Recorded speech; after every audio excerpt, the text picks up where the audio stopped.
Gracias por el espacio. Para los que llegaron ahorita, bueno, yo soy Carolina, la que está en la foto.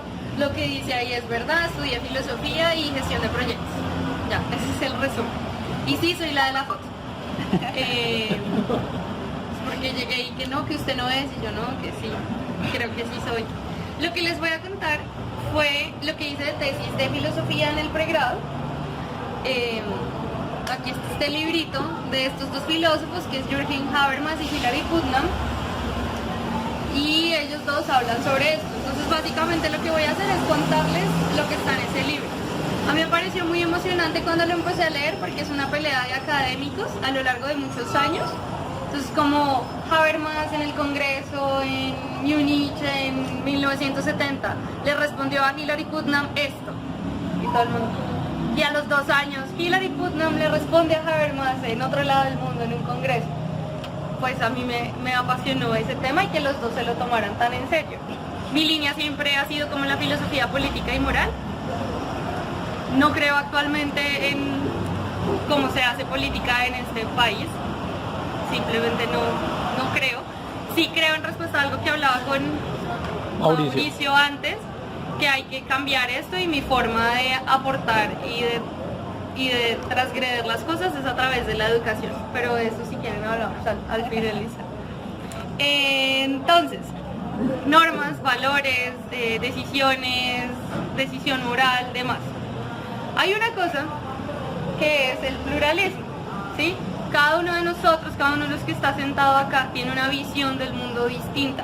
Eso está dado según cómo nos educaron, lo que aprendimos en nuestra casa, la religión que nos enseñaron a seguir y demás.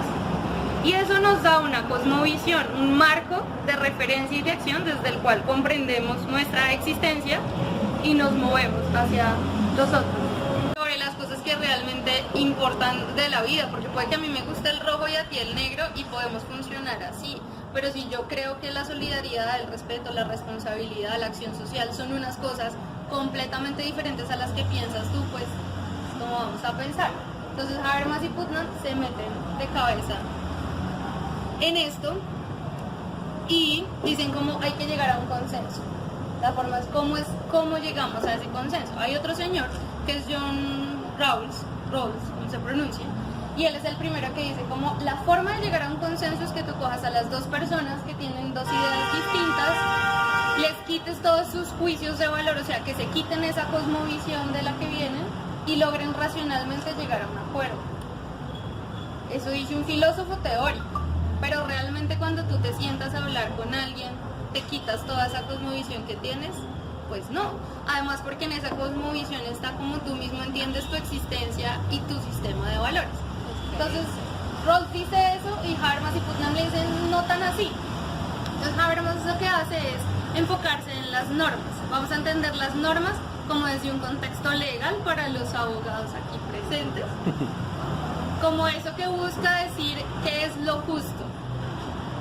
Y los valores vamos a verlo desde una onda más relajada, que es lo que se piensa que es lo bueno. Hay dos cosas distintas entre lo que es lo justo y lo que es lo bueno. Habermas va a defender a capa y espada las normas y dice que uno debe hacer como ese análisis racional permanentemente sobre lo correcto y lo incorrecto, y Putnam le dice sí, tenemos que pensar qué es lo correcto y lo incorrecto, pero también tenemos que pensar qué es lo bueno y qué es lo malo y qué es lo que mueve a las personas para tomar o no una decisión y para actuar en el mundo. Habermas tiene una moral muy kantiana. ¿Qué quiero decir con esto? Kant dice como usted obra de tal manera porque hay una cosa superior a usted que le va a decir que tiene que obrar de esa manera, desde el deber y desde la culpa y desde la responsabilidad. Eso es Habermas siguiendo a Kant. Y Putnam, siguiendo a Aristóteles, dice como cójala más suave. Más bien vamos a preguntarnos esto, qué es lo bueno y cómo puedo ser yo bueno en esta sociedad. Las normas es algo completamente rígido, o sea, una ley te dice eso no es, lo hiciste o no lo hiciste. Cuando entras en un discurso de valores, te puedes poner en los zapatos del otro. Un ejemplo como para aterrizar, que es un ejemplo bastante drástico. Por ejemplo, si a nosotros aquí ahora nos ponen una ley sobre el uso de la burka, Puede que afecte a una parte de la población, pero en la mayoría no, porque nosotros no somos musulmanes y no seguimos, ¿sí? No hay una legitimidad de esa norma porque no está en nuestra escala de valores. Ahora, si ponen una norma sobre el uso de la burka, una ley, en otro país cuya población sí sea musulmana, pues ahí sí entra a jugar una cosa distinta. Hay otro paso que hay que hacer por ahí y es el lenguaje ético. Esto ya es muy como desde la filosofía analítica y desde la búsqueda de la verdad, ¿sí? Todos podemos coincidir en que acá hay un tarrito morado. Sí, si nadie tiene un problema grave visual o de colores distintos o cognitivo, podemos llegar a un consenso de que aquí en esta coordenada espacio-temporal hay un tarrito morado. Pero ¿dónde dices tú que tienes miedo? ¿En dónde pones el miedo? ¿O en dónde pones el amor? No hay una forma de poner eso en una coordenada espacio-temporal. Entonces los científicos siempre pelean con los humanistas porque tenemos este tipo de conocimientos o hablamos de esas cosas que no se pueden ubicar. Y Habermas y Putnam, aunque pelean entre ellos por esas dos diferencias entre la norma y el valor, los dos tienen que hacer una peleita antes con el lenguaje científico para decir si es importante que hablemos de esto.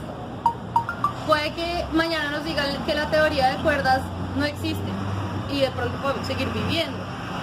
Pero si se deconstruyen las ideas de responsabilidad y de justicia, ahí quizás es no. otro tema. O sea, ahí es otra cosa para pensar. Se salvan de ese problema con el lenguaje ético denso diciendo que las ciencias también utilizan un lenguaje epistemológico que no es verificable. Las ciencias parten de teorías que no han sido verificadas, ¿cierto? Como el bosón de Higgs, por ejemplo. Y ellos dijeron, sí, debe existir algo así como una partícula por allá, pero no lo comprobamos, pero en base a eso desarrollamos toda la teoría.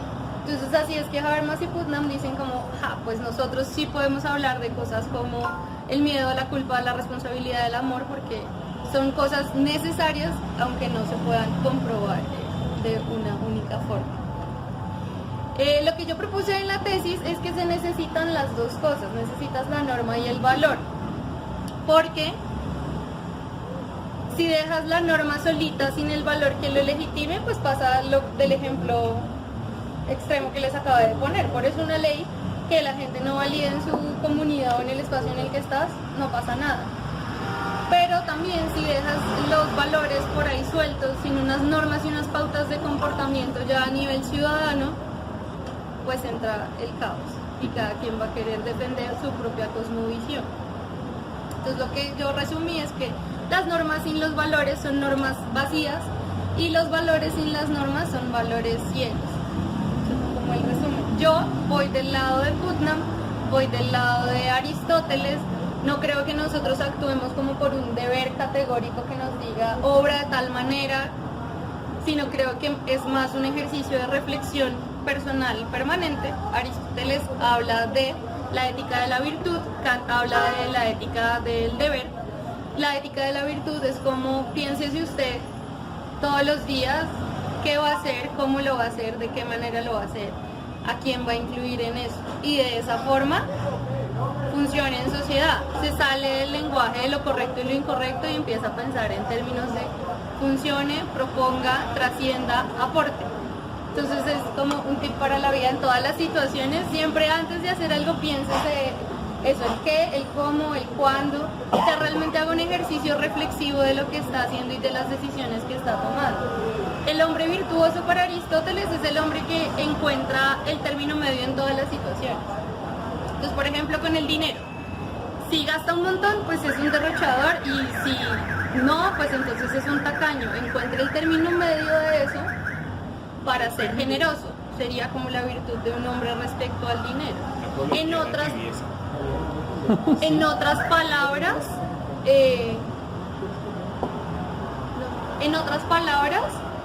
ni mucho que queme al santo, ni tampoco que no lo alumbre, como dicen las abuelitas. Aprenda a tener esa brújula moral, usted ahí. ¿Cómo hacemos con el pluralismo? ¿Cómo hacemos con el consenso? Yo mezclaría, como ya les dije, las teorías de los dos. armas, parte de la acción comunicativa, que es parecido a lo que decía Rolls, como usted quítese todos los prejuicios que tiene y su cosmovisión para hablar con alguien y pues nada, le dice, hermano, la gente no hace eso. O sea, usted no va a dejar de ser lo que es por más que esté en una discusión racional.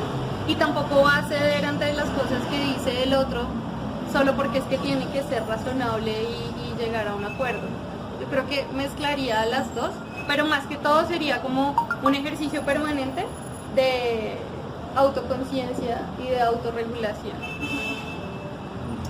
Y ya, eso es el resumen. No sé, preguntas, dialoguemos.